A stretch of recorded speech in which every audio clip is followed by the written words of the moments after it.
Cordial saludo. Nos encontramos nuevamente aquí en nuestro curso de robótica, de robots manipuladores. Mi nombre es Johan Barragán Gómez. El día de hoy vamos a trabajar con la temática de Navier-Hartenberg, el algoritmo de Navier-Hartenberg.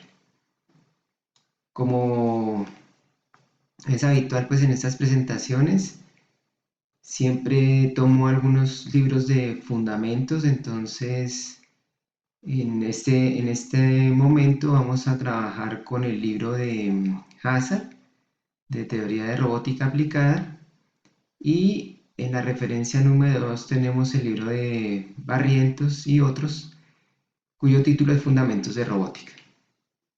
Esos son los dos libros sobre los cuales basaré mi discurso del algoritmo de Navier-Hartenberg. Entonces, el algoritmo de Navier-Hartenberg aparece en la página 97 del libro de Barrientos, de Fundamentos de Robótica. Aparece pues en cualquier libro de robots manipuladores, pero en este libro en particular considero que es el que más claramente describe este algoritmo. Aquí tenemos el libro de Barrientos y en el capítulo 4 es cinemática del robot, y pues ven ustedes que dentro de esa cinemática del robot que muestra ahí, que muestran estos autores, en la página 97 aparece el algoritmo, ¿sí? Son 16 pasos, que aquí en este caso los dividen en 16 pasos, no necesariamente es que tenga que tener esos 16 pasos, pero pues aquí los autores lo proponen de esa manera. Yo a lo largo de mi exposición presentaré, como se dieron cuenta ahorita, primero presento estos pasos, luego presento estas interpretaciones. Entonces yo lo hago, no lo voy a hacer en el orden en el que viene en el libro, pero pues lo indico ahí en qué páginas lo van a encontrar o encuentran la información que yo les voy comentando. Entonces, el capítulo correspondiente al algoritmo de Navier-Hartenberg, o la sección, nos dicen que es para la obtención del modelo cinemático directo. Este modelo cinemático directo pues es muy importante en robótica, y en otro momento pues ya en otro video específicamente miraremos sus aplicaciones. El algoritmo entonces empieza con una serie de pasos, pues son una serie de pasos ordenados como su nombre lo dice, del algoritmo. Y el objetivo del algoritmo de Navier-Hartenberg tiene dos objetivos principales. La primera parte del algoritmo es ubicar sistemas coordenados sobre un sistema robótico. Y la segunda parte del algoritmo consiste en crear las matrices de transformación homogénea, ¿sí?, necesarias para poder describir finalmente la cinemática directa del robot manipulador. Entonces tiene esas dos partes importantes. Están los pasos en esta diapositiva. Quedaron los pasos que describen la primera parte de la ubicación de los sistemas coordenados. Y en esta otra diapositiva, bueno, desde el paso 9 hasta el 16, aparecen las operaciones, digamos, para realizar las matrices de transformación. Bueno, más precisamente desde el paso 10 hasta el paso 15, digamos, del paso 10 hasta el paso 15, son todas las operaciones para obtener las matrices de transformación. Ahorita vamos a ir revisando el algoritmo a medida que vayamos avanzando. Ya lo presentamos en esos pasos. Tenemos adicionalmente la interpretación.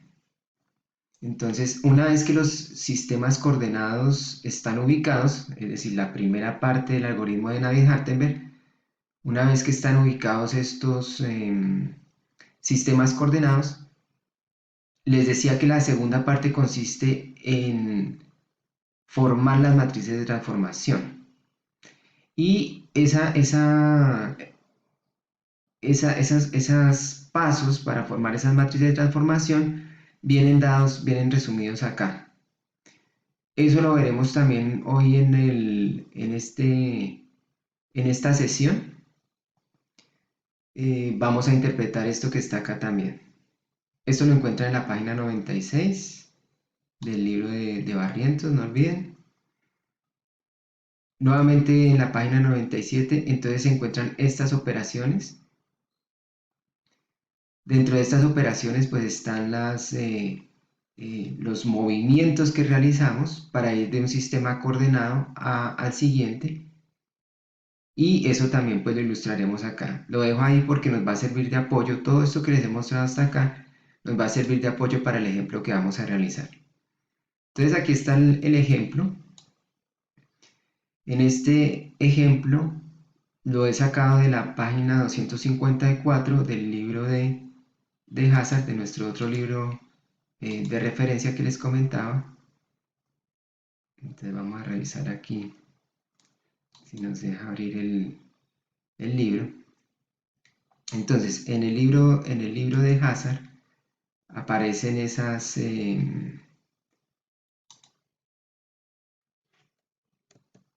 aparecen esos otros componentes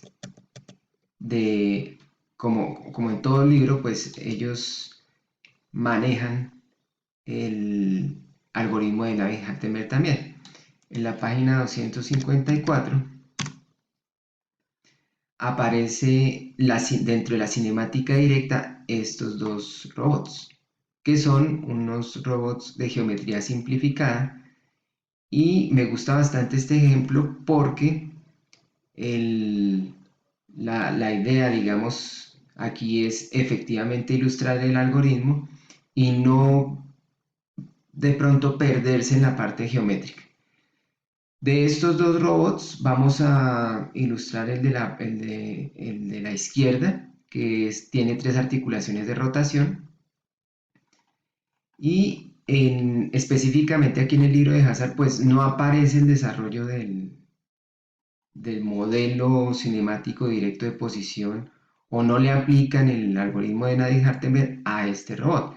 Sin embargo, se hacen comentarios sobre ese par de robots, ¿sí? Se hacen comentarios aquí en la lectura, pero no necesariamente digamos que aparece la solución de la cinemática directa de posición.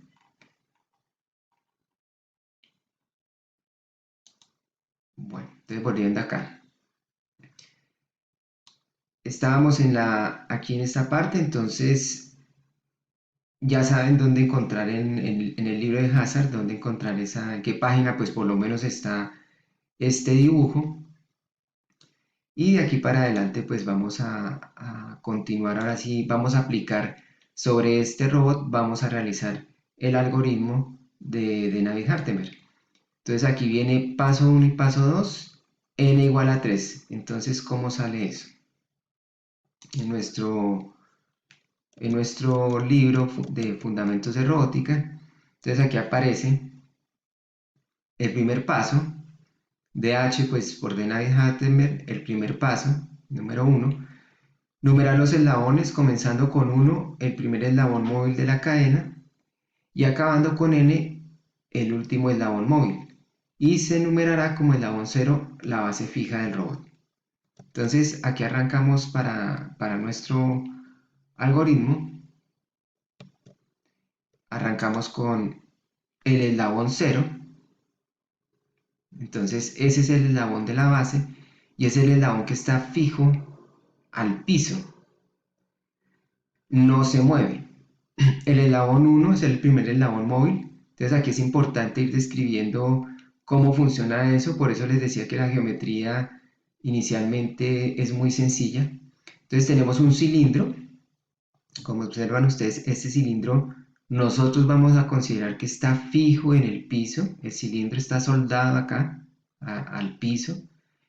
Y este prisma, que viene a ser el eslabón 1, gira, ¿sí? Puede girar alrededor del eje de este cilindro. ¿Listo? Entonces, el eslabón 1 pues es el primer eslabón móvil de la cadena cinemática de este manipulador robótico. Viene la segunda articulación, pero bueno, antes de hablar de la segunda articulación, el eslabón 2. Este es el segundo eslabón móvil de la cadena cinemática, lo llamamos E2, lo he llamado con la letra E antes del número para identificar que es eslabón. Entonces tenemos el eslabón 2 y ese eslabón 2 se mueve con respecto al eslabón 1. ¿Cuál es digamos, la articulación entre ellos dos? Pues es este cilindro, que aquí lo hemos denotado como articulación 2, aunque ahorita revisaremos la numeración de las articulaciones. Esa es la articulación que me permite que gire el eslabón 2 con respecto al eslabón 1. Y tenemos un eslabón 3 que en este caso sería el último eslabón del manipulador, el último eslabón móvil, y que se mueve con respecto al eslabón 2 por medio de esta articulación 3.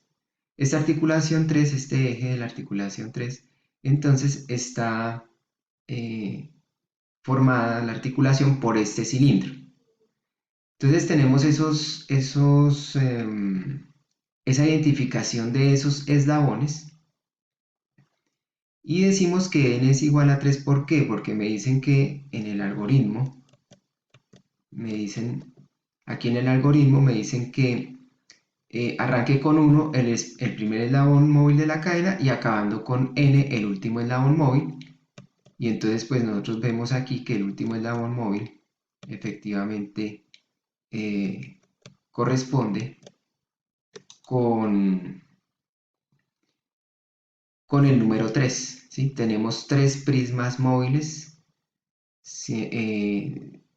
Y esa numeración va de acuerdo con ese número de eslabones móviles.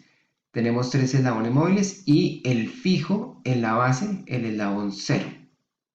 Recuerden que el eslabón 0 del mecanismo es en este caso, digamos, el piso, el que está fijo, el que no se mueve. Ahora vamos con el segundo paso del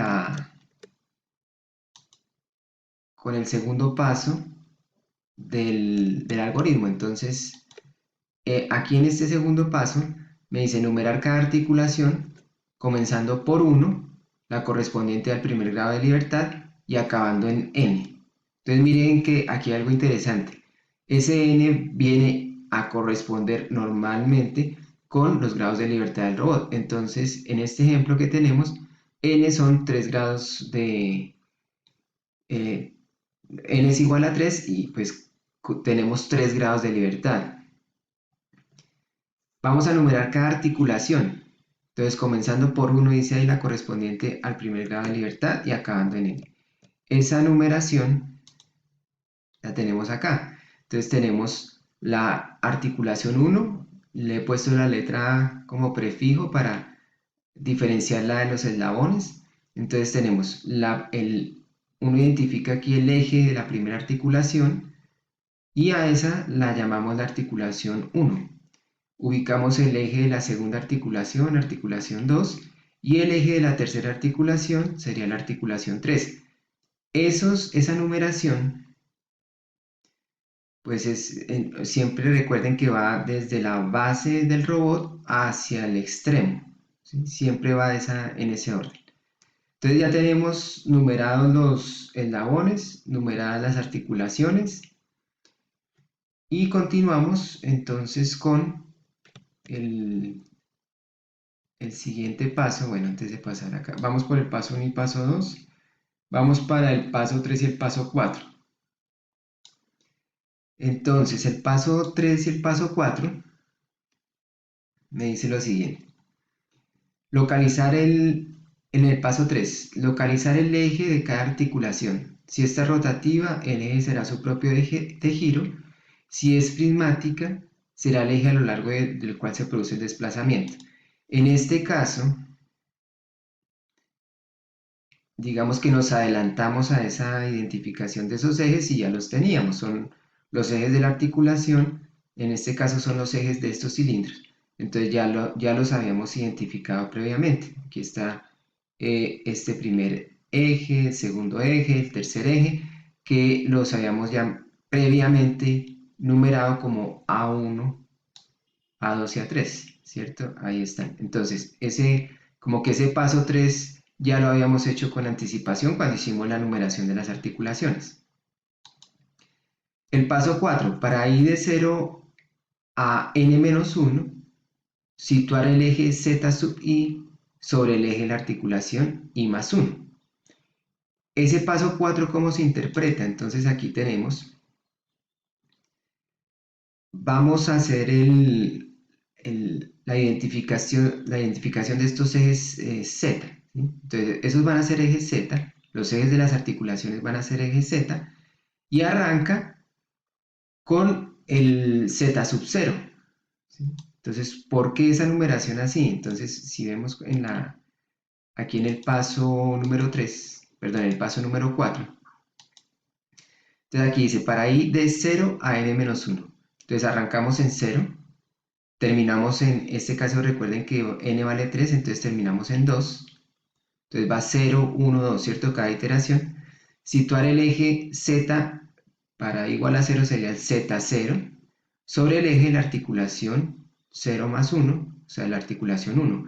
Entonces vemos que en el eje Z0 va o se nombra ese eje Z0 como el eje de la articulación 1.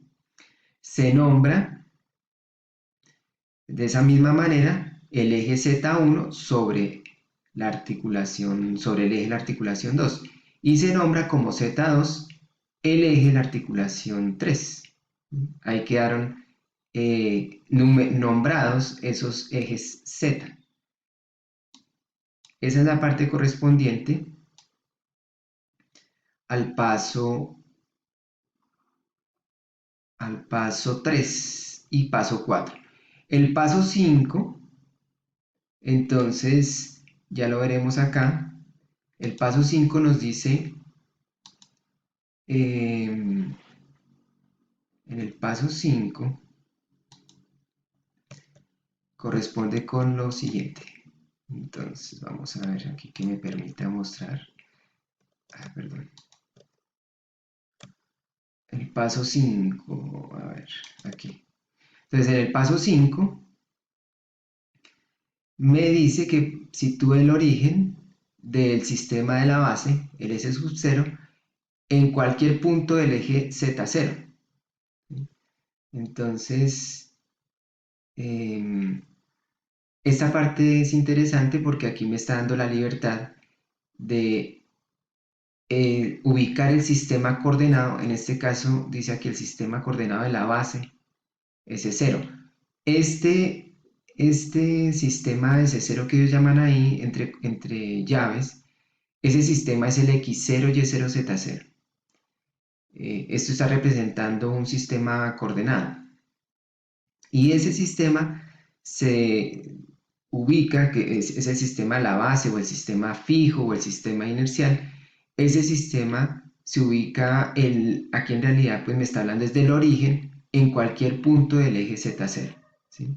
Y me dice que los ejes X0 y Y0 se sitúan de modo que formen un sistema dextrógeno con Z0, o sea, un sistema de mano derecha.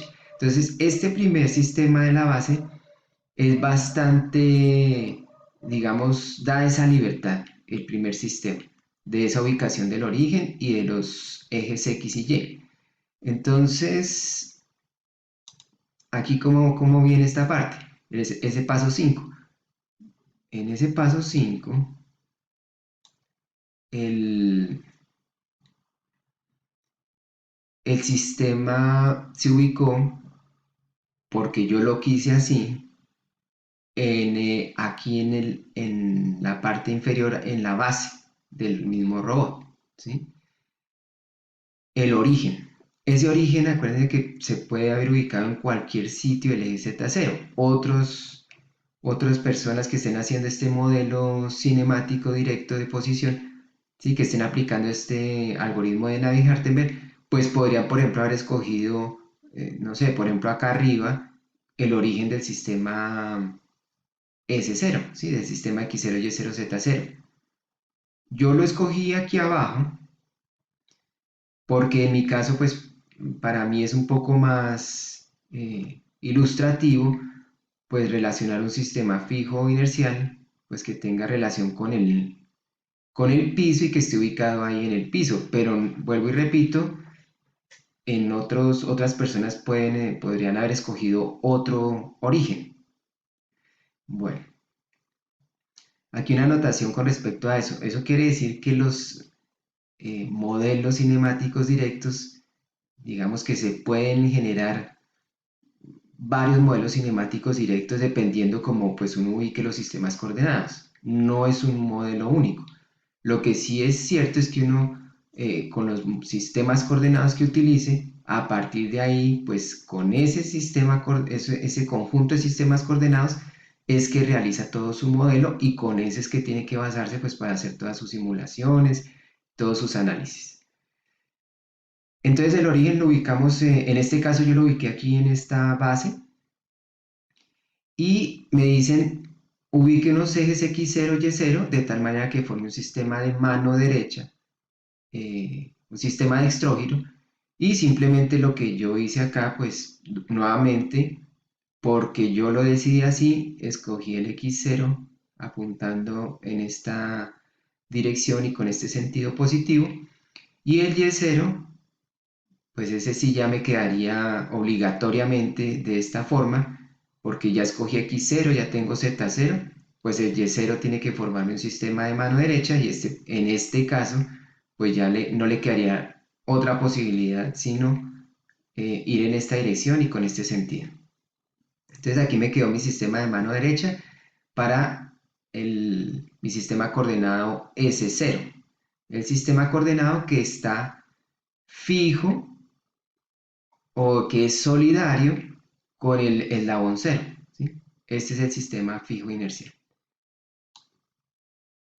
Ya salimos del paso 5, vamos para el paso 6, 7 y 8. Yo aquí les recuerdo que n es igual a 3, como ya lo mencionamos, y lo menciono porque ahorita va a haber un ciclo for, un ciclo para, y igual a 1 hasta n menos 1. Entonces vamos a revisar el paso 6, 7 y 8, a ver qué nos dice. Entonces el paso 6, 7 y 8, en el paso 6, 7 y 8, entonces ¿qué nos dicen? Nos dicen, para i de 1 a n-1, situar el sistema S sub i. Entonces miren que aquí lo que podemos interpretar, pues en este caso, si i vale 1, vamos a ubicar el sistema S1, ¿cierto? Cuando aquí dice ubicar el sistema S1, en realidad es el origen del sistema S1, ¿sí? Donde me está indicando adicionalmente que ese sistema es solidario al eslabón I, ahí me están recordando con qué sistema coordenado estamos eh, asociando, ¿sí? El eslabón. Entonces nosotros sabemos que cada eslabón tiene un sistema coordenado asociado. Sabemos que el eslabón 0 tiene su sistema S0, el eslabón 1 tiene el sistema S1, ¿sí? Y así, o sea, a cada sistema coordenado o a cada eslabón se le asigna su sistema coordenado.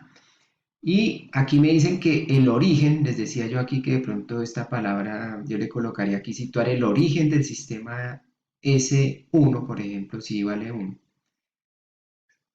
en la intersección del eje Z1 con la línea normal común a Z0 y Z1. Vamos ahí en esa parte, en la primera iteración, hasta ahí esa primera frase, falta este otro pedazo de frase, ¿cierto? Entonces me dicen, ubique el Z1, o el origen, mejor, el origen de ese sistema S1 en la intersección del eje Z1 con la normal común a Z0 y Z1. Entonces, el origen del Z1, ¿sí? Lo vamos a ubicar en, lo vemos aquí, lo vamos a ubicar en la intersección de Z1 con la línea normal común a Z0 y Z1, ¿cierto? Voy a seguir leyendo acá porque me falta leer esta parte.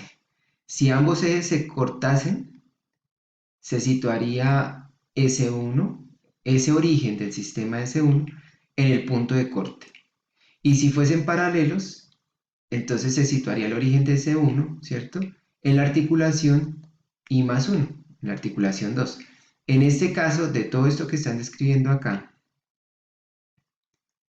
miren que en este caso, para el sistema S1, nos da esta opción, que si ambos se cortasen, porque mire que el Z1, estamos hablando del Z1 y el Z0, me dicen que si ambos ejes se cortan, se sitúa el origen de S1 en el punto de corte. Entonces miren, acá viene Z1, Z0, ¿sí? Entonces vemos que el Z0 y el Z1 tienen un punto de corte. No lo vemos propiamente aquí, yo no lo podría marcar aquí directamente, o bueno, podría marcarlo, pero por el tema de la perspectiva, pues de pronto ahí se nos confunde un poco eso. Lo que sí he hecho es, pasar este X1 que ahorita vamos a describir cómo se ubica, ¿sí? Lo he pasado ahí para que ustedes vean por dónde va, ¿sí? Por dónde está el origen. Aquí lo podríamos identificar, pues, si alargáramos esta línea Z1 y alargáramos, o bueno, tenemos esta línea Z0, entonces en la intersección de esos dos está el origen, ¿sí? Está el origen del sistema S1. Entonces ahí quedó el paso 6 para el sistema S1, ya ubicamos el origen. Ahora me dice, estamos en la primera iteración para igual a 1. Pasamos al paso 7. Situar X1 en la línea normal común a Z0 y Z1. Entonces miren aquí, situamos X1 en la línea normal común a Z0 y a Z1. Entonces, esta línea, que en este caso es el X1, es la normal común, ¿cierto? Forma 90 grados con Z0 y Z1. Esa normal común ya la tenemos identificada y el X1, la dirección la tenemos identificada, que es la normal común. El sentido podría ser como yo lo marqué acá o podría ser en sentido contrario, la punta de flecha. Yo nuevamente decidí hacerlo de para allá. Otra persona que esté haciendo este modelo podría escogerlo en este sentido, ¿sí? La punta de flecha, el sentido positivo de ese eje X1. Vuelvo y repito lo que comenté en diapositivas atrás. Eso quiere decir que el modelo que uno obtiene de cinemática directa de Navier-Hartenberg no necesariamente es el mismo, ¿sí? Porque eso depende de cada persona cómo esté tomando esas decisiones, ¿sí? Por ejemplo, de las puntas de flecha.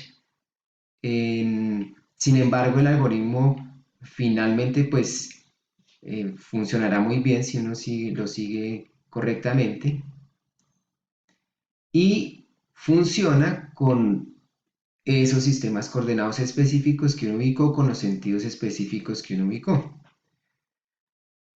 Luego tenemos entonces, ese sería el paso 7, ya ubicamos el X1 con su sentido, y podremos por intuición saber acá, aunque lo vamos a revisar, me dice el de Navier-Hartenberg, el paso 8, dice situar en este caso Y1, de modo que forme un sistema de dextrogiro con X1 y Z1.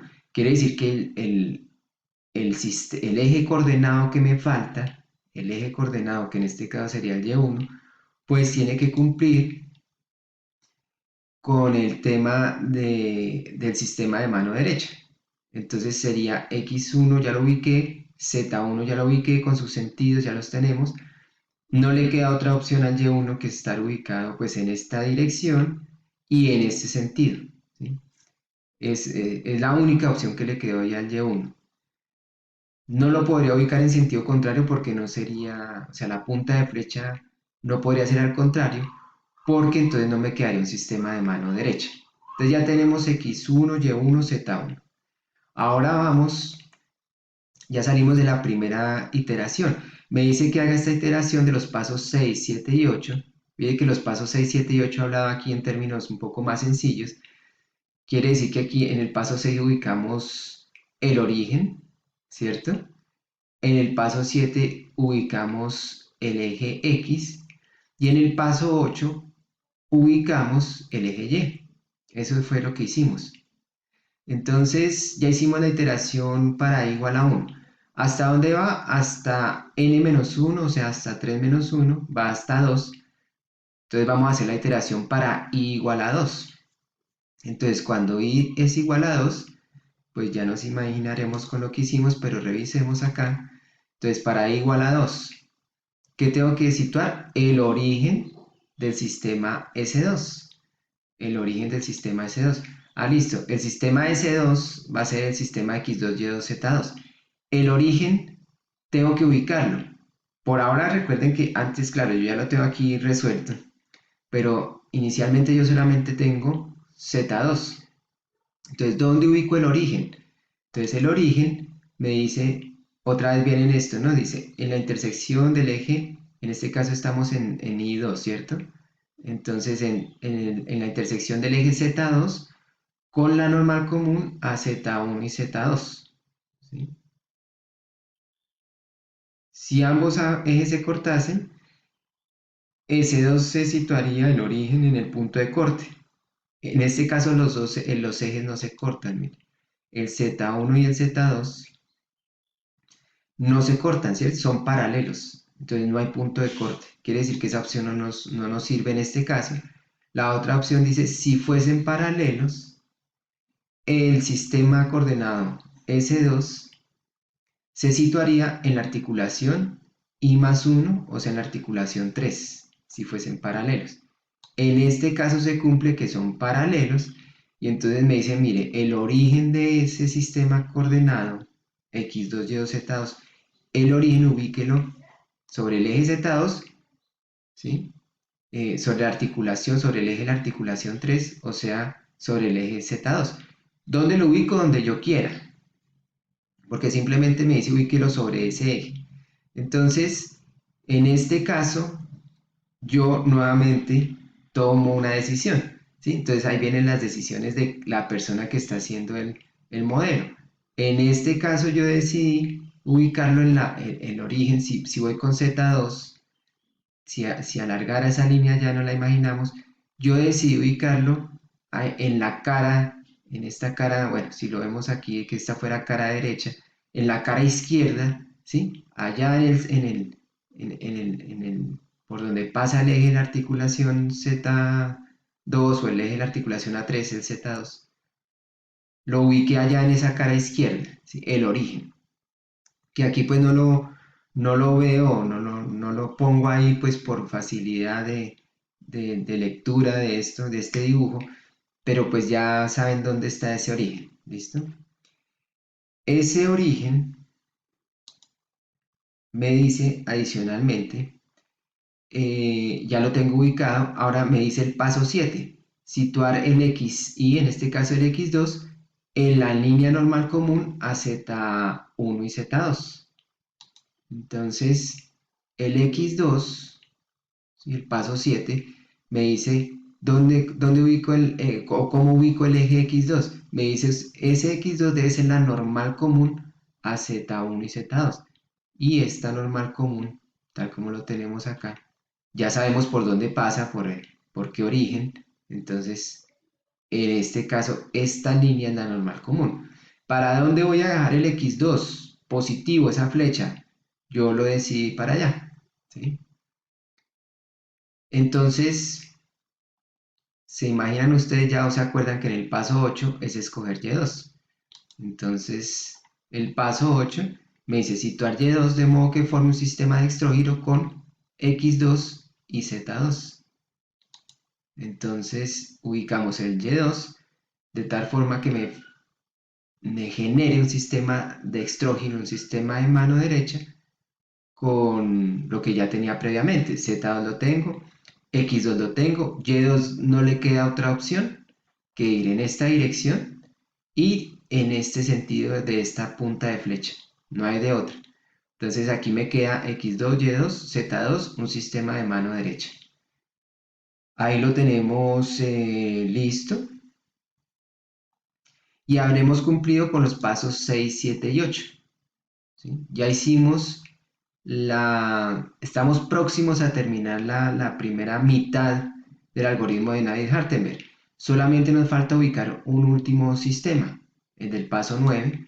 Entonces, en el paso 9 me dice que vamos a ubicar el sistema coordenado que está ya en el extremo final del robot.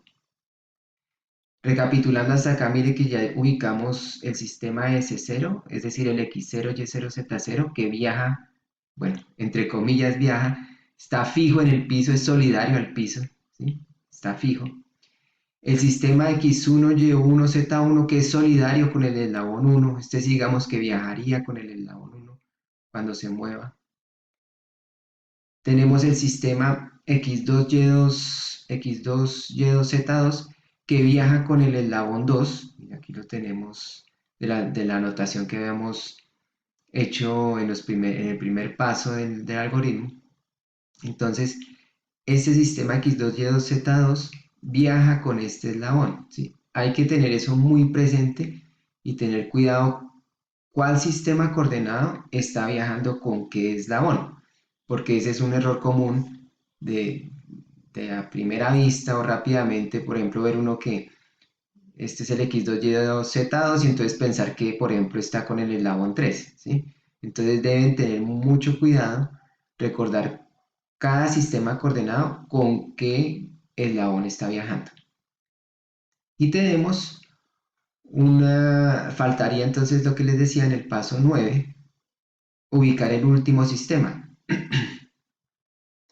Este último sistema, porque aquí ya en el paso 8 ya fuimos de i igual a 1 hasta 2, entonces pues nos queda solamente el n igual a 3, ¿verdad? Nos queda el sistema S3, o sea el X3, Y3, Z3, y ese está ubicado en el extremo del robot.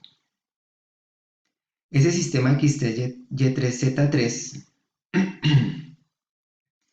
corresponde aquí, ¿cómo lo vamos a ubicar? ¿Sí? ¿Cómo lo vamos a ubicar? Entonces, ese sistema X3, Y3, Z3 nos dice el algoritmo de Navier-Hartenberg, nos dice lo siguiente. Situar el sistema SN, en nuestro caso sería el sistema S3, en el extremo del robot, de modo que, ¿sí? Aquí me dicen, es más, miren que aquí recuerden que es como el origen del sistema S3, ¿no? En el extremo del robot, de modo que Z3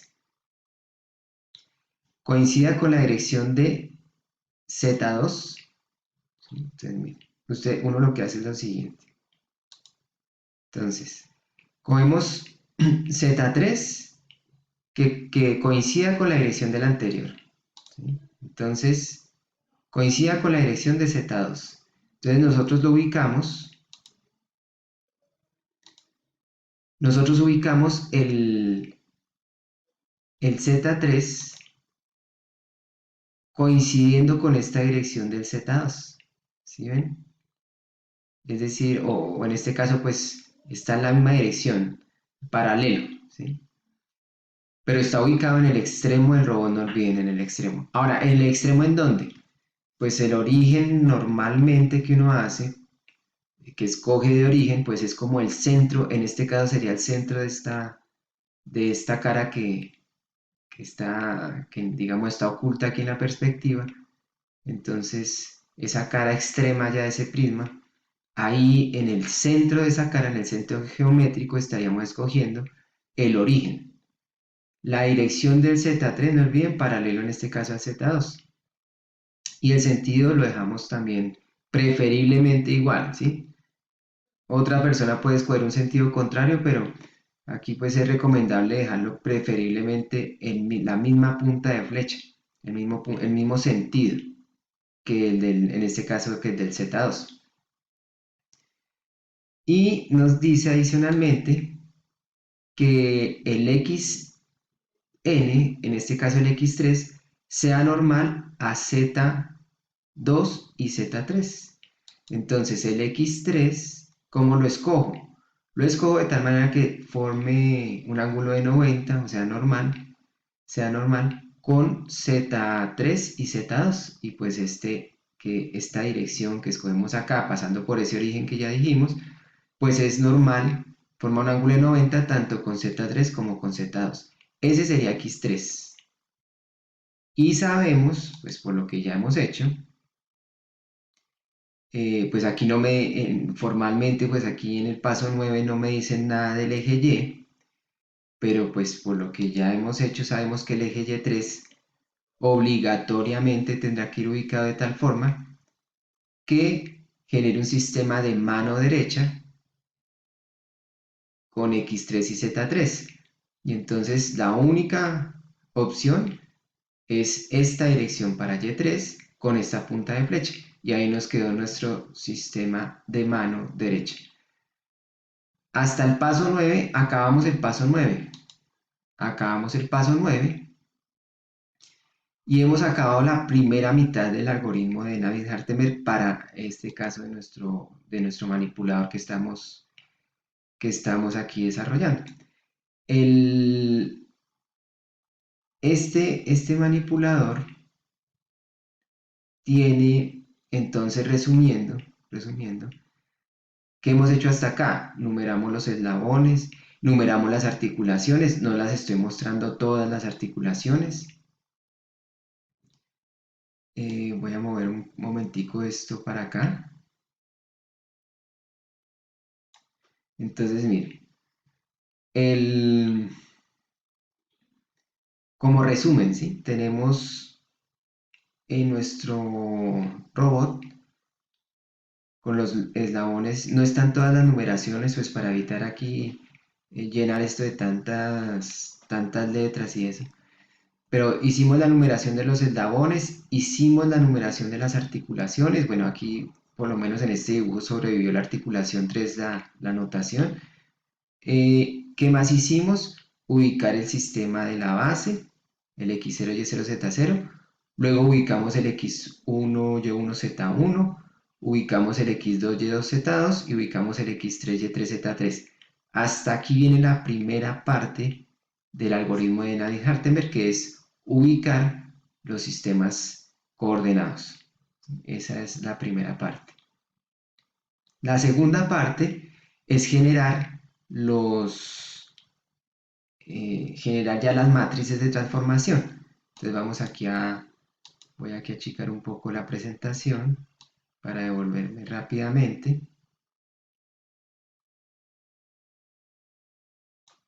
Y aquí tenemos, voy a pasar esto para acá. Entonces aquí tenemos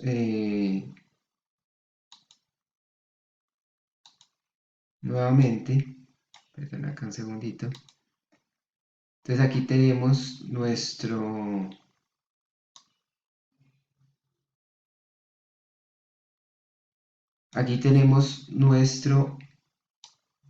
sistema que les resumí ahorita, y tenemos la parte de las matrices que vamos a generar. Arranca el paso, mire, 10, 11, 12, 13 y 14.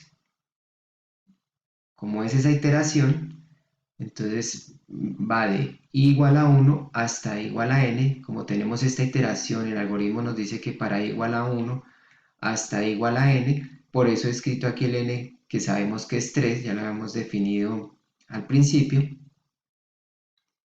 Y quiere decir que iremos desde 1 hasta 3, para igual de 1 hasta 3.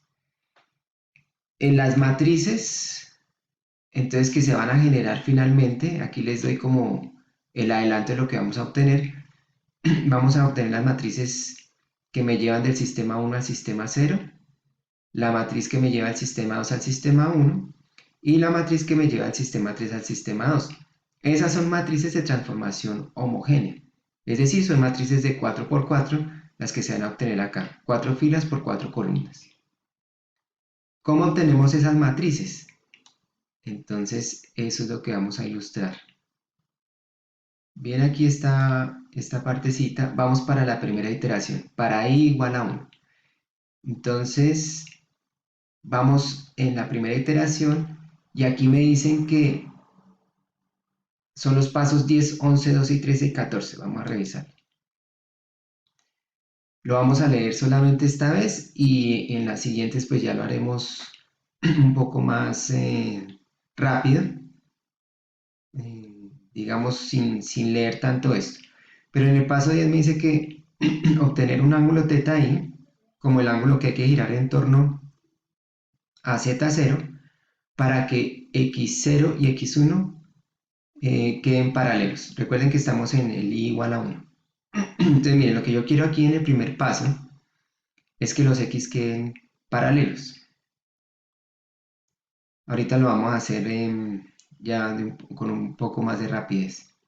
Luego me dicen en el paso 11, obtener de 1 como la distancia medida a lo largo de z0, que había que desplazar S0 para que x1 y x0 queden alineados. Entonces miren que aquí hay unas palabras clave, una es que queden paralelos los x, otra es que queden alineados. Aquí me estoy concentrando en los ejes z en el paso 10 y 11. ¿Sí? En el paso 12 dice obtener a sub 1 como la distancia medida a lo largo del eje x1, que ahora coincida con x0, que habría que desplazar el nuevo s0 para que su origen coincidiese con s1. Ese ya también lo vamos a ver, pero en palabras sencillas de lo que vamos ahorita a ver, es que yo en realidad debo hacer coincidir el eje, bueno, digamos en el caso específico de la primera iteración, debería hacer coincidir el eje x0 con el eje x1. Y en este último, bueno, en el paso 13, que dice obtener alfa i, en este caso alfa 1, como el ángulo que habrá que girar en torno a x1, que ahora coincidiría con x0 para que el nuevo s0 coincidiese totalmente con s1. En términos de lo que nosotros vamos a hacer y que yo se los voy a escribir, es simplemente rotar alrededor del eje x0 para que me quede totalmente coincidente el sistema S0 con el sistema S1. En el paso 14, obtener la matriz de transformación. En este caso sería la que me lleva de 1, del sistema 1 al sistema 0, ¿sí? Que era la que les comentaba ahorita. Listo, entonces esos son los pasos 10, 11, 12, 13 y 14. Esos pasos los vamos a ilustrar los voy a ilustrar acá, ¿sí? No voy a volver voy a correr esto un poquito. Bueno, vamos esto un poquito para acá. No voy a volver no voy a volver digamos, a esos pasos en el algoritmo, sino de una vez los voy a hacer aquí directamente. Esto fue lo que obtuvimos, este dibujo, este manipulador, de este robot manipulador con sus eslabones, fue lo que obtuvimos previamente en los pasos anteriores, ¿sí? Del paso 1 hasta el 9. Para que nosotros podamos hacer los pasos 10, 11, 12, 13 y 14 de una manera correcta, que no vayamos a tener errores, debemos tener en cuenta algo muy importante. Y es que debemos generar movimientos. Entonces yo le escribí aquí, mire, se mueve el eslabón 1. ¿Sí? Entonces si yo quiero trabajar la primera iteración, que me va a relacionar, me va a hacer la matriz de transformación que hay entre el sistema 0 y el 1. Entonces, entre el sistema 0 y el 1 que hay, mire, el 0 está fijo en el piso, el 1 está viajando con el eslabón 1, entonces tendré que mover ese eslabón 1 con respecto al sistema 0, o sea, con respecto al piso. En pocas palabras, tengo que generar una rotación, ¿sí? Eso tengo que hacerlo. ¿Por qué razón? Porque aquí yo les muestro, mire, en esta parte de este dibujo, este par de dibujos, aquí tengo una línea roja separando una cosa a la derecha y otra a la izquierda. En la parte de la izquierda, si yo dejara esto como está tal cual, mira, aquí lo saqué, el x0, y0, z0, el z1, el x1, el y1, ¿sí? Lo saqué como está aquí directamente desde el dibujo. Si nosotros sacamos este par de sistemas así y hacemos las transformaciones de esas matrices, o sí, esas transformaciones que me están diciendo, esas rotaciones, esos desplazamientos para hallar las matrices de transformación, no aparecería nunca la variable o la coordenada articular que yo necesito representar en mi modelo, en este caso cinemático directo, ¿sí? De posición. Entonces, por eso tengo que hacerlo de la derecha. Tengo que girarle un ángulo θ1 y ahí aparecerá la variable articular precisamente θ1. ¿Sí? Si no hiciera eso, vuelvo y les digo, no aparecería el θ1 por ningún lado y entonces mi modelo no me va a quedar general, sino me va a quedar solamente para una determinada posición, ¿sí? No me va a quedar, no me capturaría ese giro. Entonces, por esa razón debemos realizar el giro de ese primer eslabón E1 con respecto al E0 y me va a aparecer esta primera coordenada articular, θ1. Entonces, tenemos la posición inicial. Recuerden que esta posición que está acá es mi posición de reposo del robot, la posición inicial. ¿Sí? A partir de ahí es que vamos a hacer todos los movimientos precisamente. Entonces uno tiene su posición inicial. En este caso, yo decidí que esa fuera la posición inicial. Otra persona que esté haciendo el modelo de este robot podría escoger otra posición inicial, otra posición de reposo del robot a partir del cual hace sus cuentas. Entonces, hicimos ese movimiento y aquí ya están entonces los pasos que me están diciendo el paso 10, 11, 12, 13 y 14, que como les decía, ya lo revisamos, pero acá lo vamos a hacer, digamos, un poco de una manera más rápida. Pero estaremos haciendo lo mismo que dicen esos pasos. Entonces, el paso 10, 11, 12 y 13. Ahí están contenidos unas rotaciones, unas traslaciones que me van ¿el objetivo cuál es? Entonces, mire, el objetivo es el siguiente. Yo tengo x0, y0, z0, tengo un x1, y1, z1 que me quedó así después de que hice la rotación del eslabón 1. Aquí identifico una distancia de 1 que hay entre esos dos orígenes de esos dos sistemas coordenados. Esa distancia de 1 acá, mire, sería la distancia que hay entre el origen de x0, y0, z0 que está por estos lados y el origen de x1, y1, z1 que está por estos lados. Esa distancia, ustedes ven que es fija en este caso, porque es una distancia que depende del mecanismo. Entonces, yo lo escribo ahí como D1, ¿sí? Como uno de los parámetros de Navier-Hartenberg, que utiliza esa es la notación que utilizan en el libro de Barrientos. Pero ese parámetro de 1 sería constante, ¿sí? Ese no va a variar porque es del mecanismo en este caso. Entonces, tenemos esa distancia de 1. Tenemos ya listo esto, ya hicimos el movimiento del x1, y1, z1. Y el algoritmo que me dice, ¿sí? ¿Qué es lo que me está pidiendo el algoritmo? El algoritmo, el paso 10, 11, 12 y 13, me dice que realice una serie de movimientos. Son 4 movimientos. Esos 4 movimientos, lo que uno busca es hacer coincidir el sistema, en este caso, el x0, y0, z0, con el x1, y1, z1. ¿Sí? Entonces, de manera ficticia, vamos a empezar a mover el sistema x0, y0, z0. Vamos a hacer unos movimientos particulares para que alcancen al x1, y1, z1. Yo les digo que eso es de manera ficticia, es para poder hacer el modelo, porque sabemos que el sistema x0, y0, z0 está fijo en el piso. ¿sí? Entonces, este artificio que utilizamos acá es para poder obtener esos parámetros de Denavit-Hartenberg. ¿Listo? Entre 0 y 1 en este caso. Entonces, ¿cuáles son los movimientos? El primer movimiento que me piden es una rotación alrededor del eje Z0 para que yo cumpla con un objetivo. Y el objetivo es que el eje coordenado X0 sea paralelo a X1. Entonces, mire, acá realicé este movimiento. Entonces, roto alrededor del eje Z0 para que el X0 quede paralelo al X1. ¿Sí lo ven? ¿Cuánto tuve que rotar? Entonces tuve que rotar 90 más θ1. ¿Sí?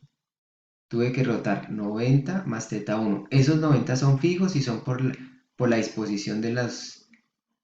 Mire cómo quedó aquí. Cuando yo giro esto, el eslabón 1, me quedó en esta forma. ¿Sí? Aquí como está azul arriba, me quedó el sistema X1, Y1, Z1 como está aquí en azul arriba. Y para yo poder alcanzar, digamos, dejar paralelo el X0 con el X1, tengo que girar 90 más el θ1. ¿Listo? Que es el que tengo acá. Entonces me quedó el sistema, me quedaron ya los ejes X paralelos. El siguiente movimiento, entonces ahí hice un primer movimiento y el primer parámetro de Navier-Hartenberg, entonces me quedará ahí almacenado. Ese lo veremos ahorita más adelante, pero esa rotación alrededor del eje Z, ahí me va a generar el primer parámetro de Navier-Hartenberg, que en este caso sería esa rotación. Ahí va a quedar almacenada ese θ1, ¿sí? En mi modelo. Luego tenemos que, me dice el algoritmo en el paso 11, tiene usted que mover el sistema S0, tiene que mover este sistema X0, Y0, Z0, tiene que trasladarlo a lo largo del eje Z con un objetivo, y el objetivo es que queden alineados los ejes X, el X0 y el X1. Entonces, ¿qué hacemos aquí? Trasladamos, y entonces me queda el Z0, el Y0 y el X0 como lo vemos aquí en este dibujo, ¿sí? Ya logré que me quedaran alineados, mire, quedaron sobre la misma línea, ¿sí? El X0 y el X1. ¿Cuál es el tema aquí también interesante? Que me piden un tercer movimiento, ¿sí? Que sería el del paso 12. Me piden un tercer movimiento y es que ahora me traslade a lo largo del eje X0 para que el X0 y el X1 queden coincidentes. Pero en este caso, ese tercer movimiento no es necesario hacerlo porque ya X0 y X1 están coincidentes, ya que uno encima del otro, ¿sí? Entonces, ya ese paso, en este caso, para el algoritmo de Navier-Hartenberg de estos dos sistemas coordenados, no sería necesario, no aparece, sería un cero ese desplazamiento. Ahorita vamos a ver cómo se expresa eso ya en matrices. Y me quedaría el último movimiento, que es una rotación alrededor una rotación alrededor del eje X0, de tal manera que los dos sistemas queden totalmente coincidentes, es decir, que el Y0 quede encima del Y1, que el Z0 quede encima del Z1, bueno, y X0 pues ya está encima coincidente del X1. Entonces, ¿qué rotación tengo que hacer en este caso? Si vamos siguiendo pues con atención hasta acá y espero que me haya hecho entender, aquí la rotación obligatoriamente es un ángulo de 90, ¿sí? Para pasar de esta orientación que tenía el sistema S0 a esta nueva orientación tuve que rotar alrededor del eje X0 un ángulo de 90 grados positivo. Y ya logramos entonces dejar coincidente el sistema X0, Y0, Z0 con el X1, Y1, Z1. Ya hicimos esos cuatro movimientos. Esos cuatro movimientos, aquí yo voy a tratar de expresarlos de la mejor manera, ¿sí? Esos 4 movimientos, si nosotros lo hacemos con esta, aquí muy visualmente esto, ¿no? Si tratamos de hacerlo con estos sistemas coordenados que yo siempre les he dicho, pues que traten ustedes de trabajarlos allá en su casa, que es la mejor manera y muy sencillos. Entonces aquí tendríamos el X0, este amarillo, este azul, el Y0, y este rojo, el Z0, ¿cierto? Amarillo, azul y rojo. Y tenemos el otro sistema, originalmente, lo voy a dejar aquí, voy a hacerlo con este acá, inicialmente. Entonces tendríamos X0, Y0, Z0, ¿sí? Y tenemos el otro sistema que es, mire, Z1, ¿sí? En que está paralelo con el Z0, con el X0, perdón, Z1, este rojo, que sería el Z1, con X0, ¿sí? Son paralelos. El X1, que sería este amarillo, estaría paralelo con este inicialmente, que es el Y0, ¿sí? Y el Y1 estaría sobre la misma línea del Z0, ¿sí? Entonces, ahí lo tengo en la posición inicial. Tengo el sistema en la posición inicial. Lo roto. Entonces hago lo de esta parte derecha acá arriba que yo les decía que hay que generar la variable articular. Hago la rotación, ¿sí? Lo roto. Ahí roté un θ1. ¿Listo? ¿Por qué? Porque moví el eslabón 1, ¿verdad? Moví el eslabón 1. Entonces esa rotación quedó ahí. Ahí ya va a quedar en mi sistema, va a quedar almacenado, capturado esa rotación. Y entonces ahora sí vienen los movimientos. ¿Listo? Estos movimientos de acá. Entonces, ¿qué me dicen? Mire, lo primero que me dicen es, yo tengo que generar una rotación alrededor del eje Z0, este rojo, para que queden paralelos el X0, este primero acá, con este X1, para que queden paralelos.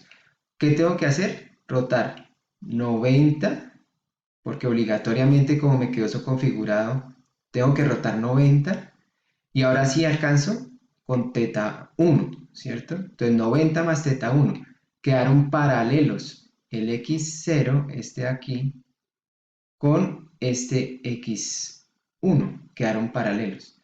El siguiente movimiento, entonces me voy a desprender de acá.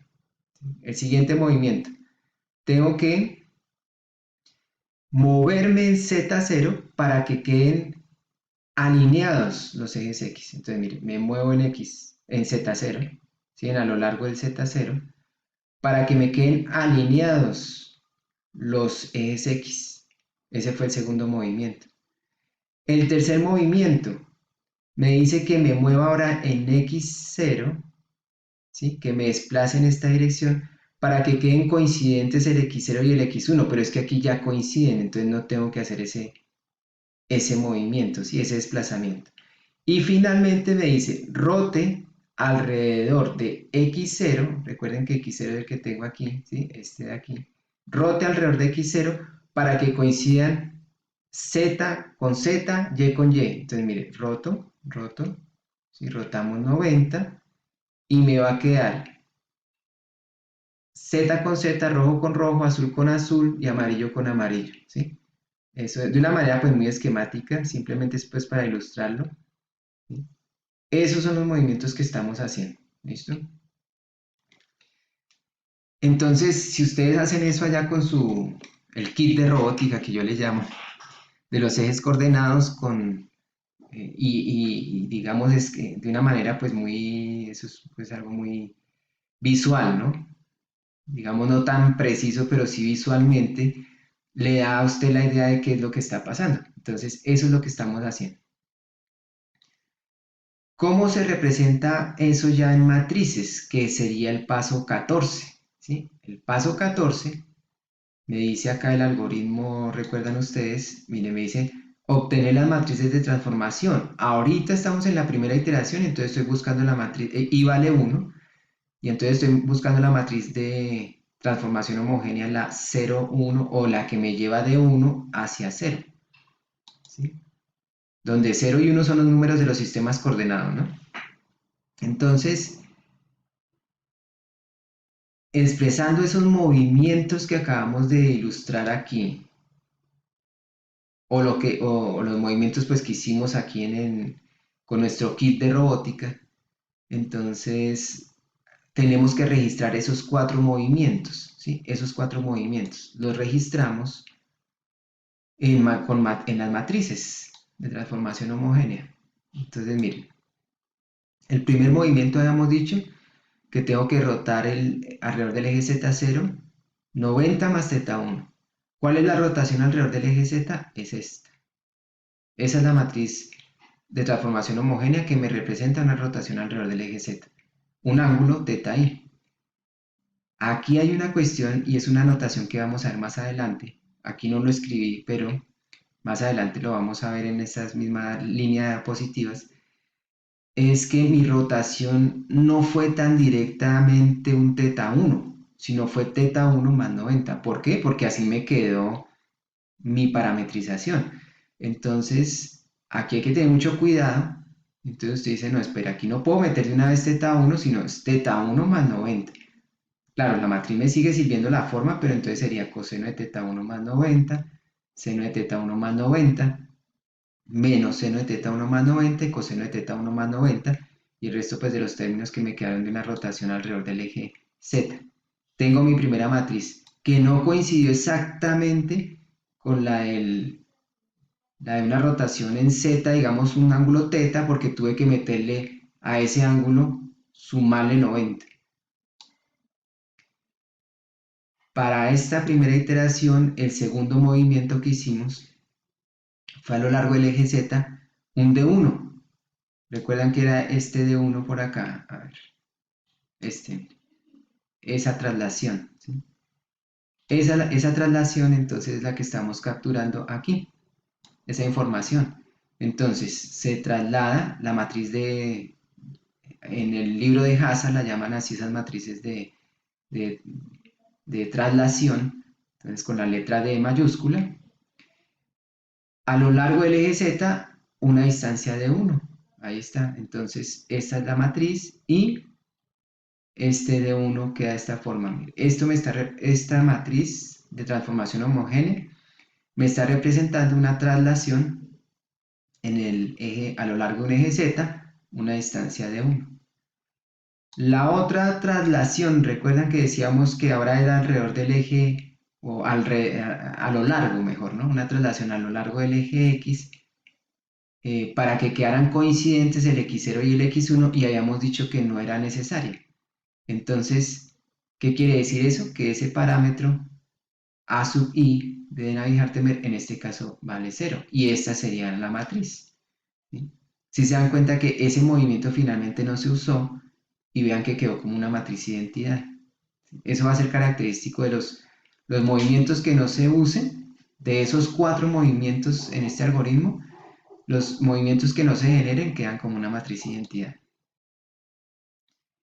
Luego viene aquí el último movimiento, ¿sí? El cuarto y último movimiento, donde nos dice, bueno, entonces yo roto alrededor del eje X 90, ¿cierto? Habíamos dicho, para que quedara todo totalmente coincidente. Ese movimiento quedó registrado entonces alrededor, es una rotación Q, que así pues también denotan las rotaciones, las matrices de rotación en el libro de Hazard. Una matriz de rotación, a lo largo, o mejor, alrededor de un eje X, un ángulo 90. Esta es la matriz, y en este caso mire que el 90, a pesar de que es un parámetro de Navier-Hartemer, también es constante porque eso ya es de configuración del mecanismo, ¿sí? Quiere decir que de esas 4 movimientos que hicimos acá, recapitulando aquí esos pasos, estamos en el paso 14 ya, ¿sí? De generar la matriz de transformación homogénea entre 0 y 1, o bueno, que me lleva del sistema 1 al sistema 0. Miren que quedó capturado θ1, que ese sí es una variable articular, porque esa va a variar, esa puede tomar cualquier valor. Y el resto me quedó de 1 que es un número fijo, esto que es una identidad, o sea, no va a entrar ningún parámetro. Y aquí me quedó un 90 grados que también es fijo, o sea, porque depende de la configuración ya de nuestros sistemas. Ese no va a variar, ese es un ángulo que es constante. Entonces aquí nos queda esto, sí, nos queda que esta es la matriz que proponen en el libro, por ejemplo, de Barrientos. Sí, le dicen, bueno, usted ya halló teta i, que es el primer parámetro de Navier-Hartenberg, halló el d sub i, que es el segundo parámetro, halló el a sub i, que es el tercer parámetro, halló el teta sub i, perdón, el alfa sub i, que es el cuarto parámetro, y entonces con eso le queda esta matriz. Y entonces sería reemplazar, ¿sí? Yo ahí les digo lo siguiente, usted tiene que tener mucho cuidado. Yo le recomiendo eso siempre. Digamos, los libros le mencionan estas matrices y, bueno, si reemplazamos aquí i igual a 1, entonces sería de 1 a 0, como está escrito aquí abajo. Y pues uno podría aventurarse a usar esto directamente, ¿sí? Pero hay que tener mucho cuidado porque, como se dieron cuenta ahorita, si usted dice, si es que teta i, eh, teta 1 en este caso, y entonces reemplazo aquí por teta 1 y ya, y por alfa, bueno, alfa sería 90, y la distancia de 1 y a sub i que sería 0, y reemplazo eso así. Si lo hacemos de esa manera un poco ligera, estaríamos incurriendo en un error porque quedó faltando el más 90, ¿cierto? Teta 1 más 90, en el caso del teta 1. Entonces, estas notaciones, pues digamos, son útiles, pero lo que yo le escribo aquí, ¿sí? Hay que tener cuidado, le pongo atención, ¿sí? No siempre coincide la forma estándar. Y estas plantillas se deben usar con cuidado. Eso es lo que le estoy aquí diciendo, reafirmando aquí en esta grabación. Y es que deben tener cuidado con esa forma de utilizar estas matrices que ya vienen como unas plantillas, que ya vienen como prediseñadas, ¿sí? Toca tener mucho cuidado porque no necesariamente siempre le va a quedar esto de esa manera, le va a aparecer cuando haga todas las transformaciones. Entonces mi recomendación es mejor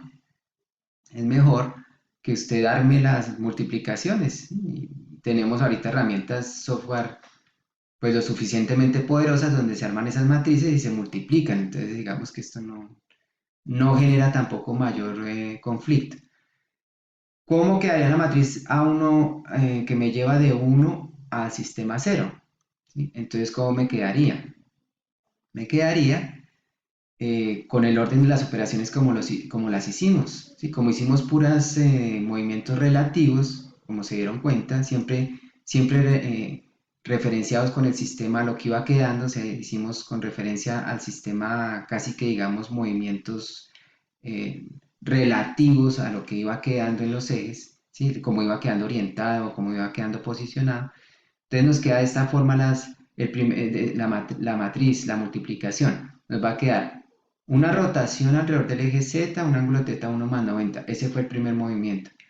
Luego se hizo una traslación en Z, un ángulo de 1. Luego se hizo una traslación en X, bueno, que en este caso no hubo necesidad, 0. Aquí quedó como una matriz identidad, recuerden. Y luego se hizo una rotación alrededor del eje X, un ángulo 90. Con esas 4 matrices se multiplican, quedará una matriz más grande les digo yo en términos, ¿no? Porque sigue siendo una matriz de 4 por 4, pero que contiene pues ya unos términos que agrupan todos los 4 parámetros, el θ1, el d1, ¿sí? Bueno, en este caso el parámetro de 1, acuérdense que es fijo, ya se volvería un número, ¿sí? Finalmente en esa matriz solamente va a aparecer θ1, ¿sí? Como parámetro finalmente va a quedar así. Una matriz de 4 por 4. Esa es el paso 14 ya, ¿cierto? Para nuestro primer,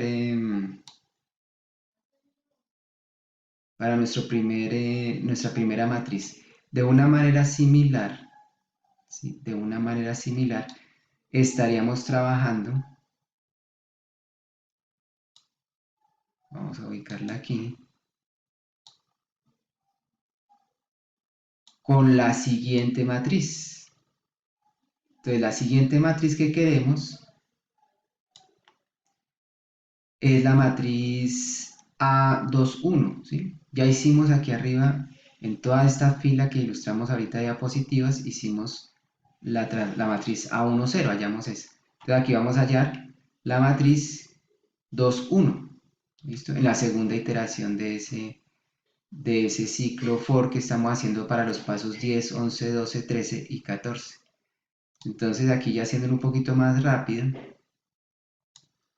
entonces para i igual a 2, que es en la que estamos ahorita, ella me va a relacionar ahora los sistemas 1 y 2. En el pasado hicimos ya el 0 y el 1, ¿cierto? Entonces vamos a hacer ahorita el 1 y el 2.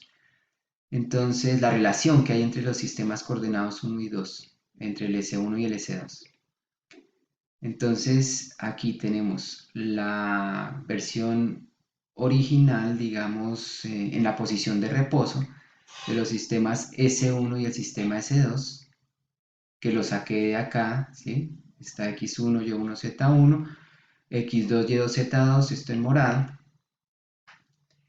Y vemos que hay un desfase entre los dos, si se dan cuenta, hay un desfase que aquí claro, aquí lo hago un poquito más grande, no está a su escala ni nada por el estilo, pero lo hago un poquito más grande para visualizarlo mejor.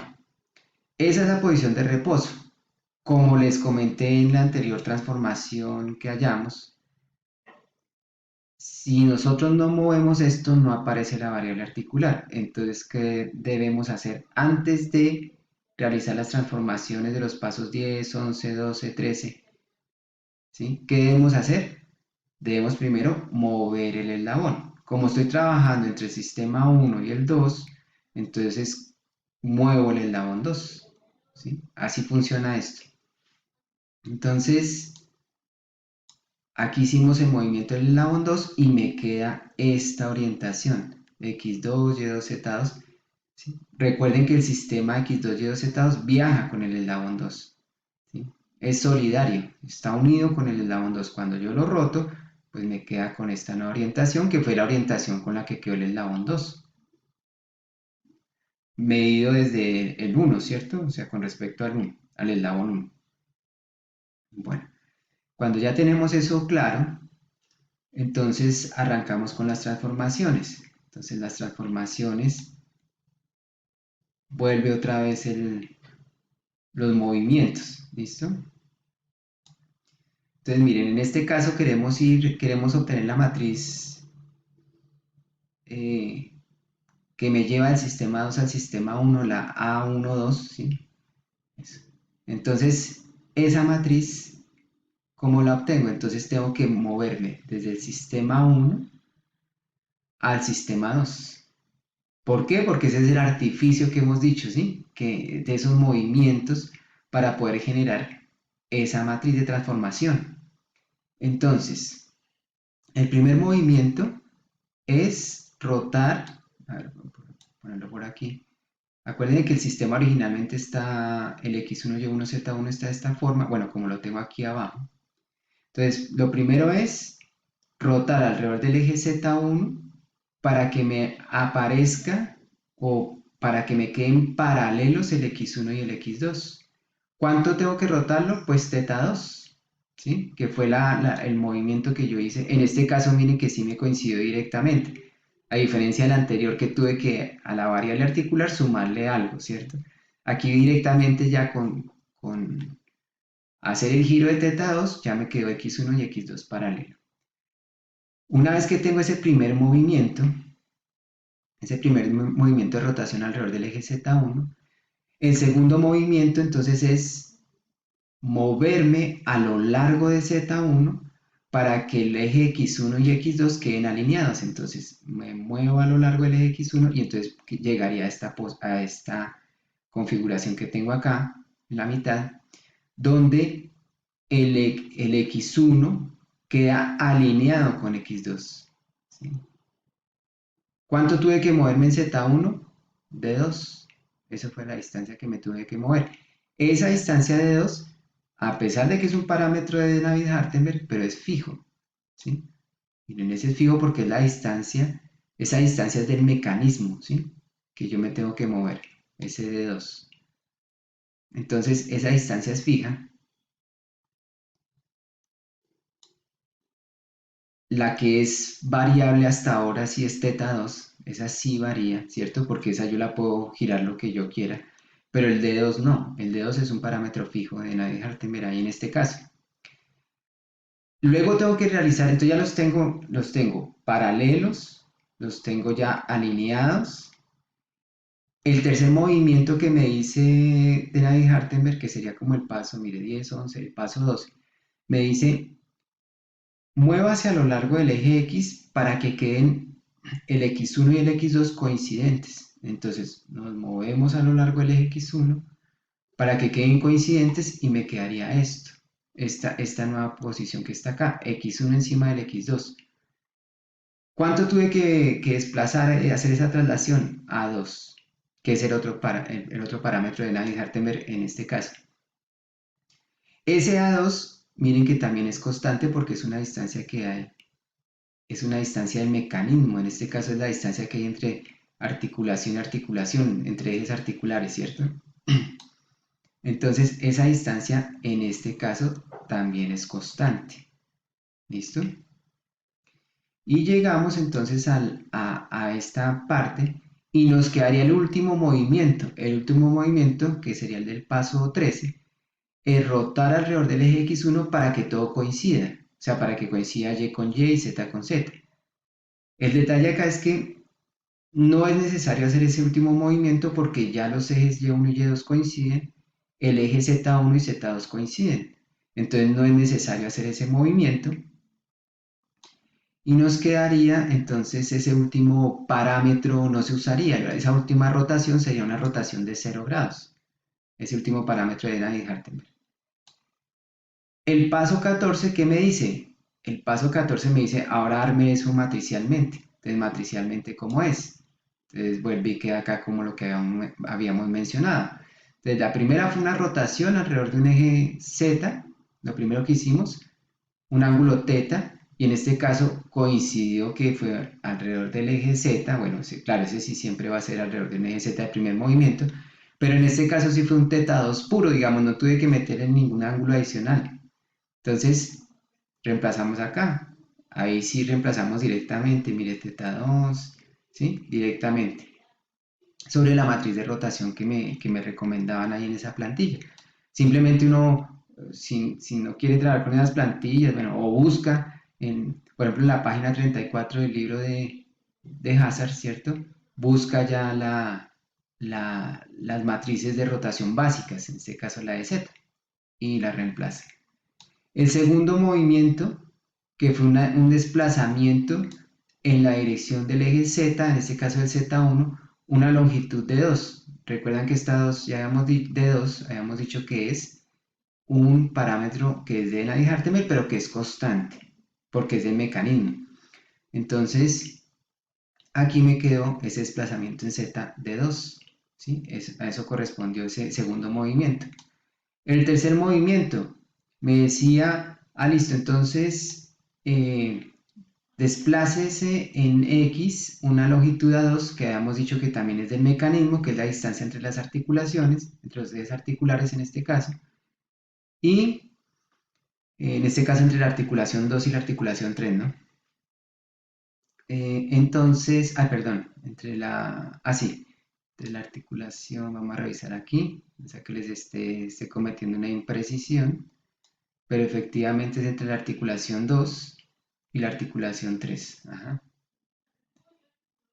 Entonces, volviendo acá, no me gusta pasar esto tan rápido, es como muy agradable a la vista. Listo, entonces, el, esa A2, lo mismo, es una distancia que es constante, ¿sí? Porque es del mecanismo, y reemplazamos simplemente la matriz de desplazamiento de transformación homogénea 4x4 a lo largo de un eje X, la distancia 2. Y por último, habíamos dicho que la última rotación, que de una vez yo lo escribí acá, alrededor del eje X1 no era necesaria, ¿sí? No era necesaria porque ya coincidía Y1 con Y2, Z1 con Z2. Ese último movimiento no era necesario y entonces nos quedó, reemplazaríamos en esa matriz alrededor de rotación alrededor de un eje X, un ángulo 0. Este sería la matriz reemplazada en el ángulo 0, coseno de 0, seno de 0, menos 0 de 0, coseno de 0. Miren que cuando reemplazamos ya calculamos estas funciones trigonométricas, pues vemos que nos queda coseno de 0 que es 1, seno de 0 que es 0 y nos quedaría la matriz identidad. Entonces si se fijan que los movimientos que uno no usa en este algoritmo de Navier-Hartenberg quedan como matrices identidad. Y el paso 14 para esta segunda iteración, entonces nos quedaría que formamos la matriz, ¿cierto? Formamos la matriz, en este caso la de 2, la que me lleva del sistema 2 al sistema 1, ¿cierto? Y entonces nos quedaría esta forma, la primera rotación que hicimos, alrededor de un eje Z, un ángulo θ2, por la traslación que le siguió a lo largo del eje Z, una distancia de 2, por la matriz de traslación a lo largo de un eje X, una distancia A2, y por la última rotación, que aquí, como esa rotación finalmente, digamos, no la usamos, pues nos queda una matriz identidad. Aquí aparece de todo esto cuando hagamos las cuentas, D2 será un número, porque es de mecanismo, A2 es un número porque es también de mecanismo, o sea, aparecerá θ2 realmente el que aparece como parámetro aquí en esta segunda matriz es el parámetro θ2, que es como parámetro variable. Vamos por la segunda iteración y vamos a buscar ahora la tercera iteración. Entonces ya estamos, esa sería la última iteración que realizaríamos. Vamos a agrandar esto acá. Esta sería la tercera y última iteración. Y esa iteración la estamos realizando ya para hallar la última matriz, la que me lleva de 3 a 2, la que me relaciona al sistema, los sistemas coordenados 2 y 3. Entonces, esa matriz, última matriz que vamos a hallar, ya aquí un poquito, yo creo que ya va rindiendo un poco más, pues porque ya se empieza pues como a repetir eso, ¿no? Ya finalmente pues ese es el algoritmo y los ciclos for y todo eso, ¿no? Es una cosa pues muy sistemática.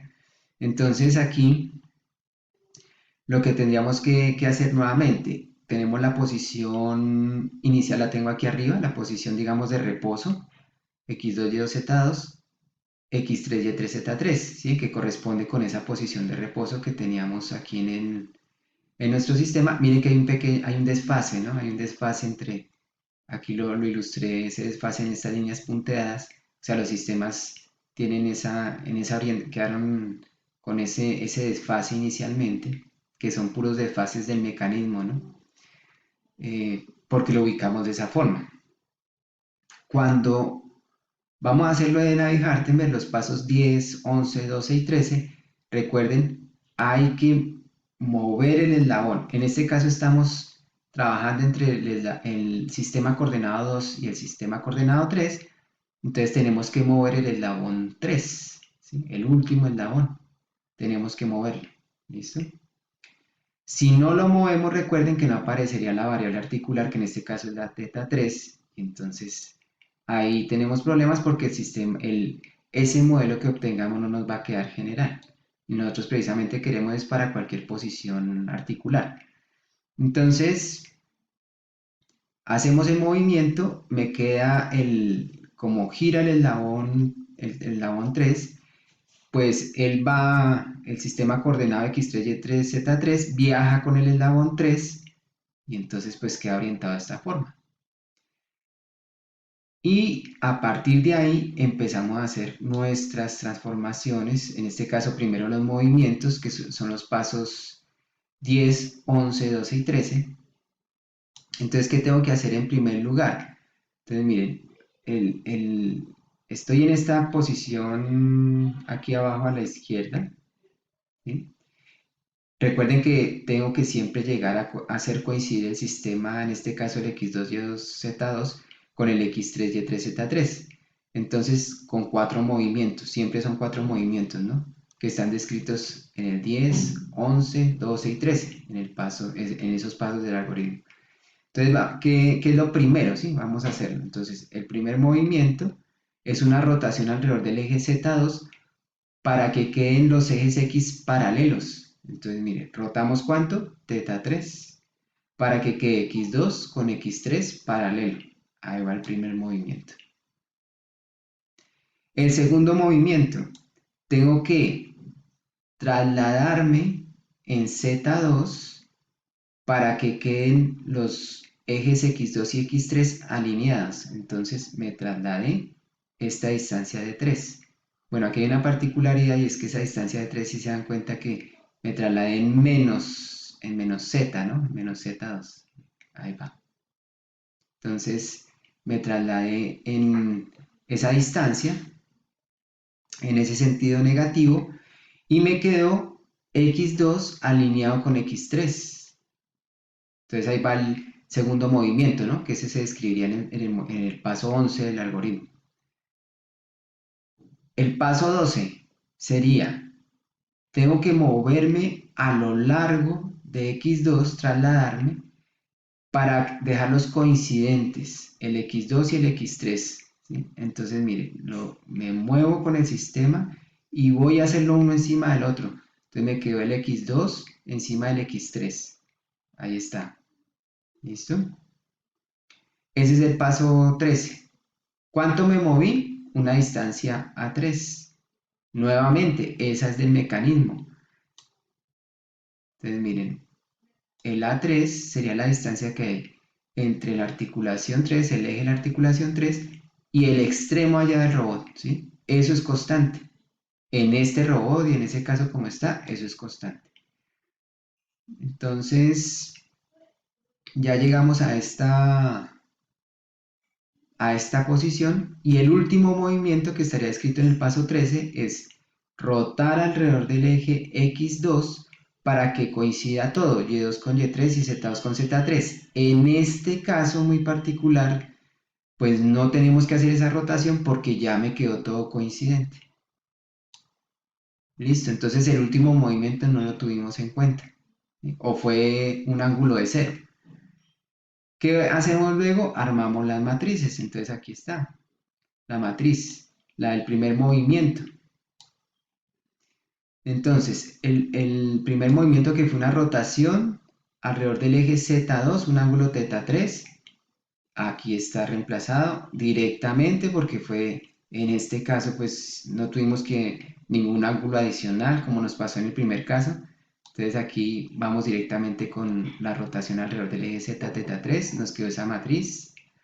El segundo movimiento que fue una traslación en Z2, ¿se acuerdan? Negativo, una distancia de 3 para que quedaran alineados, pues mírenlo, aquí quedaron. Aquí está la matriz con menos D3. ¿Listo? Recuerden que ese D3 es un parámetro de Navier-Hartemer, pero es fijo, este no varía porque eso es del mecanismo. Nos quedó aquí el movimiento, el tercer movimiento, bueno, aquí tengo el tercero y el cuarto, arriba está el tercero, que es el desplazamiento a lo largo del eje X, una distancia A3, entonces una distancia A3 a lo largo del eje X, ¿cierto? ¿Qué hicimos? Que bueno, aquí ya no aparece la 3, pero sí lo hicimos allá más atrás, donde ese A3 decíamos que era constante, aquí está la matriz, con el A3 va a aparecer un número constante, y el último movimiento que decíamos que era una rotación, pero que no había necesidad, que era 0 grados, porque ya todo coincidía. Entonces aquí está la última matriz. Nuevamente, si reemplazamos estas funciones, las calculamos, pues el seno de 0 es 0, el coseno de 0 es 1, y entonces me queda la matriz de identidad. Nuevamente, lo que habíamos dicho, si no uso alguno de los movimientos, me va a quedar como matriz de identidad. Aquí la advertencia de siempre, ya en el paso 14, la de las plantillas, pues tienen que tener mucho cuidado. Si van a usar esas plantillas, yo les recomiendo siempre mejor hagan las cuentas.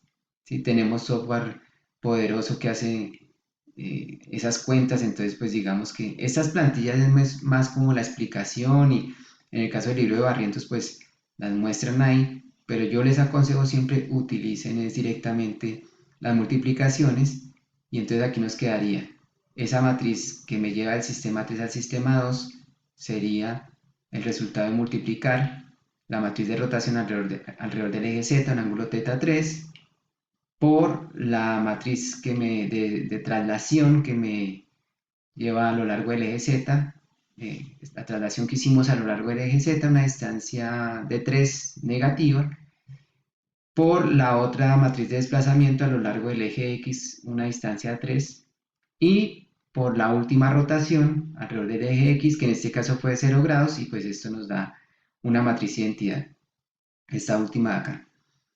Hacemos esa multiplicación, como ya les había mencionado, D3 sería un número que es constante porque es del mecanismo, A3 también es un número constante porque es del mecanismo. Entonces de toda en esa matriz nos va a quedar θ3 como un parámetro. Ese es como el parámetro variable, ¿no? Es el que nos va a quedar ahí. Y de esta manera prácticamente hemos concluido el algoritmo, nos falta ya solamente hacer aquí una última revisión. Entonces aquí está, ya pasamos al final. Vamos a revisarlo aquí. Entonces ya vamos para el paso 15. El paso 15, entonces, ¿qué nos dice? Mire, el paso 15, ya tenemos es que armar las matrices. Aquí a ver si podemos pasar acá un momento aquí a este de acá. Entonces, mire, el paso 15, ¿qué me dice? El paso 15 me dice obtener la matriz de transformación que relaciona el sistema de la base con el del extremo del robot, ¿sí? Entonces ya es la matriz de transformación total. En este caso, ¿qué hicimos hasta acá? En los pasos anteriores ya obtuvimos A1, 0, A2, 1, A3, 2. Entonces simplemente lo que ya resta que hacer en el paso 15 es obtener la matriz de transformación, bueno, yo la llamo aquí T, como también la llaman ahí en el libro de Barrientos, de 3 a 0. Esa es la matriz que me va a relacionar el sistema 3 con el sistema 0. ¿Y esa cómo la obtenemos? Multiplicando la matriz A1, 0 por A2, 1 por A3, 2. Esa multiplicación en ese orden, siempre de izquierda a derecha se hace la multiplicación, no olviden de izquierda a derecha, ¿no? Que eso no es conmutativo. Entonces, me da esta matriz y ese resultado que me da aquí de 3 a 0, ese es el modelo cinemático directo de posición, ¿sí? Que en el libro de Barrientos o en otros libros que uno lea, el algoritmo de Navier-Hartemel, pues es la matriz ya final, ¿sí? Pero esa matriz final que uno obtiene es el modelo cinemático directo de posición. ¿Qué nos quedaría por acá adicionalmente? Acá nos quedaría el paso 16 en el libro, si miramos en el libro de Barrientos, en el paso 16 nos dice que la matriz T define la orientación, su matriz de rotación y posición, su matriz de traslación del extremo referido a la base en función de las n coordenadas articulares. ¿Eso que le está diciendo acá?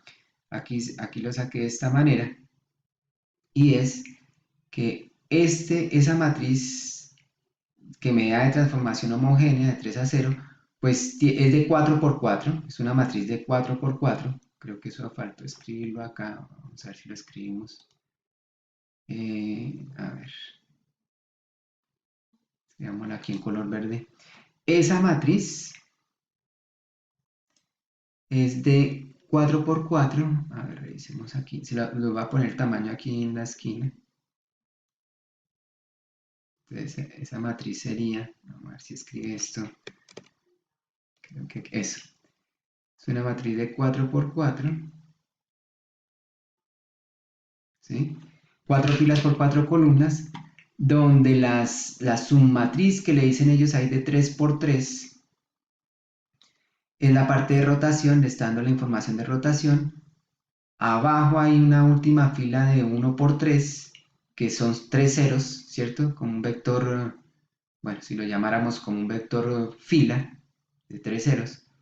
En la parte derecha tenemos un vector posición de 3 filas por una columna. Y en la última, en la posición fila 4 columna 4 tenemos un escalar de 1 por 1 que es el número 1. Acuérdense que esto que está aquí abajo, estos 3 ceros y este 1, siempre van a ser así, ¿sí? Porque estamos en nuestro curso de robótica, ya las habíamos definido de esa manera, que en coordenadas de transformación homogénea siempre aparecen así. La última fila son 0, 0, 0, 1. Lo que les están diciendo, y aquí ya para ir cerrando, lo que les dice aquí el libro de Barrientos con esa última interpretación del paso 16 es lo siguiente. Este sistema X3Z3 está representado, ¿sí? Con esta matriz. Está representado con esta matriz. Y entonces, ¿qué información me está dando? O sea, aquí estoy describiendo ese sistema coordenado. ¿Sí? Lo estoy describiendo.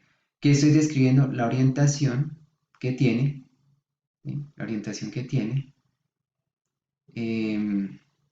Medida en coordenadas de x0, y0, z0. Y la posición que tiene, también medido en coordenadas de x0, y0, z0. Y medido desde, o sea, escrito en ese sistema, x0, y0, z0, y medido desde el sistema x0, y0, z0.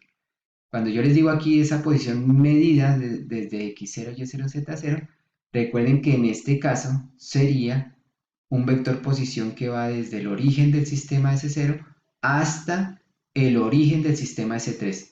Cuando hablamos de la posición de ese sistema 3, es la posición del origen del sistema S3, recuerden. Bueno, eso es todo lo que quería comentarles en este video. Espero que sea de utilidad, que pues puedan sacarle provecho para hacer sus modelos de Navier-Hartenberg de otros robots manipuladores. Este lo describí con bastante detalle, como pues ustedes se dan cuenta. Si tienen alguna inquietud, pues por favor me escriben al correo de contacto. Los que son estudiantes míos de las universidades, pues donde yo trabajo, pues me escribirán a mi correo, a nuestro correo pues ya institucional de las respectivas universidades.